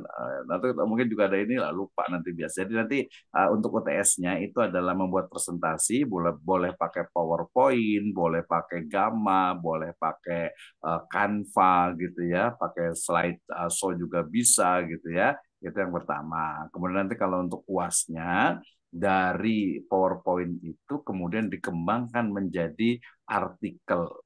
Ya, artikelnya itu mungkin nanti kita akan kasihkan template-nya itu mirip seperti book chapter ya, belum sampai kepada artikel jurnal ya, hanya pendahuluan. Jadi nggak usah pakai kayak zaman dulu, pakai cover, pakai daftar isi, pakai kata pengantar, nggak usah. Lagi juga nggak usah di print ya. Kita langsung pakai, nanti kirim lewat email aja. Jadi nanti ada introduction-nya, kemudian ada teori-teorinya ya, kemudian ada pembahasannya, kemudian ada konklusinya, simpulannya, sama pakai daftar pustaka. Kemudian dibiasakan pakai kalau di S2 ini pakainya body note ya, kalau S1 biasa pakai footnote. Ya, body note pakai footnote itu bisa pakai Mendeley, bisa pakai Zotero yang sudah otomatis.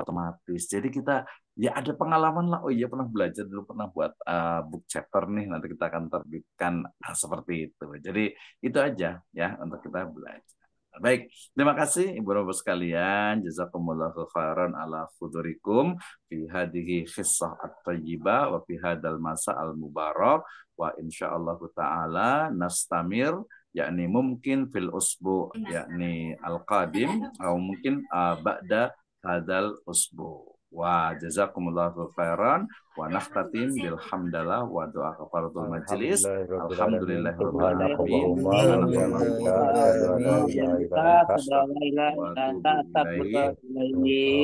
Wallahu muwaffiqil aqwamit thoriq. Wassalamualaikum warahmatullahi wabarakatuh. Waalaikumsalam. Oke. Syukron, Oke, 10 menit ya buat istirahat. Baik, pada Nanti kita ini kan ya. khair. Oke, terima kasih. Ya, Pak Badri. Kita Ya, oke, lanjut lagi maghrib. maghrib kita Siap.